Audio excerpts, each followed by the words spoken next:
ces zones d'éducation prioritaire, c'était pour donner plus à ceux qui en ont le moins, et que l'école soit accessible à tous et dans des meilleures conditions. Qu'est-ce qu'on faisait à travers ça? Des projets, monter des projets avec des jeunes, favoriser une ouverture culturelle, de l'informatique, donc donner plus, encore une fois, à ceux qui ont moins. En termes de ressources humaines aussi, c'est très important, parce qu'il ne suffit pas d'avoir des projets. Il y avait des emplois jeunes, souvenez-vous de ces emplois jeunes, qui étaient quand même, ça n'était pas des contrats précaires, c'était de vrais emplois, et qui avaient une obligation de l'employeur, y compris dans des lycées, que ces jeunes accèdent à une formation. Ils avaient un temps de formation qui était obligatoire. Là, on en est où? Diminution des crédits, je le sais au premier chef, puisque c'est mon domaine professionnel. Diminution colossale des crédits alloués dans ces ZEP. Ça ne s'appelle plus des ZEP, maintenant c'est d'autres termes, et chaque année on emploie d'autres termes. Donc les crédits pour que les jeunes fassent des projets, il y en a de moins en moins. Les ressources humaines, les emplois jeunes, c'est fini. On a des assistants d'éducation où ils sont moins d'heures à effectuer, ils sont moins formés, et de toute façon, c'est de fait moins intéressant pour des jeunes, et il y en a effectivement beaucoup moins au sein de l'école.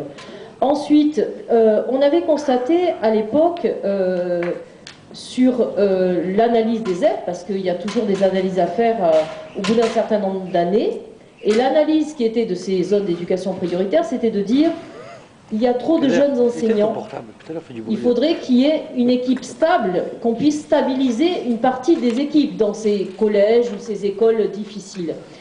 On n'a jamais rien fait pour favoriser le maintien de ces jeunes dans ces zones d'éducation prioritaire. Et ça, c'est un des constats premiers.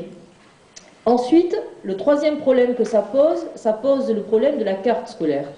Et là, c'est vraiment un domaine, moi, qui me met très en colère, parce que, et je répondrai d'ailleurs à la dame à cette occasion-là, c'est que on a dit là qu'on assouplissait la carte scolaire. Ça n'a pas été de réussite, ça c'est clair, puisque ça s'est accru. Mais le problème, il est de bien longue date, de même que le problème que posait Abdel sur les commissions d'attribution sur les logements, j'y viendrai après, parce que je trouve que c'est lié. Le problème, il est que depuis 15-20 ans, on impose une carte scolaire au collège public, au lycée public, mais que dans le même temps, dans les mêmes territoires, les lycées, vous savez que vous avez des lycées ou collèges privés qui ont des subventions d'État. Hein. Donc, ces collèges privés qui ont des subventions d'État devraient relever de la carte scolaire, auraient dû. Donc, qu'est-ce qu'on a pu voir sur ces 15-20 ans? Qu'est-ce qui s'est passé? Une ghettoisation terrible. L'exemple concret et l'exemple le plus frappant est le secteur de Mathieu. Mathieu, il y a 15-20 ans, il y avait une mixité sociale. Mais dans le même temps, puisque la carte scolaire était imposée, ben, qu'est-ce qui se passait? Eh ben, on n'imposait pas la carte scolaire à Champfleury, donc tous les bons élèves, entre guillemets, ou les élèves qui étaient issus effectivement de milieux non défavorisés, c'est pour ça qu'on voit l'origine sociale, pour moi, oui, malheureusement, elle conditionne la réussite scolaire, et ça s'est accru. Eh ben, qu'est-ce qui se passe? Eh ben, maintenant, vous avez dans une même classe, peut-être, selon les écoles, eh ben, des écoles comme Jean-Henri Fabre, etc., vous allez avoir 80% d'enfants qui vont aller à Champfleury ou ailleurs, et les écoles comme la Triade, etc., c'est des exemples concrets que je donne, eh ben, ils vont aller à Mathieu, où ils vont essayer, comme vous dites, de contourner. Mais c'est dramatique, parce que ça aurait dû être... C'est une situation qu'on est en train de subir.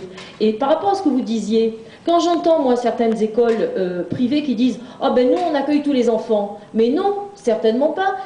Votre exemple, il est tout à fait parlant, parce que votre fils, eh ben, il y est allé, ben, il convenait pas. Et la distinction première entre le public et le privé, c'est justement l'école pour tous, elle est publique et on est obligé d'accueillir tout le monde, et l'école privée, on n'est pas obligé. Et c'est la réalité. Ils l'ont pris parce qu'il fallait un quota. C'est ça. Au niveau du nombre. C'est exactement ça. Et quand ça ne marche pas, mais le privé, c'est exactement ça. Eh bien, on met dehors.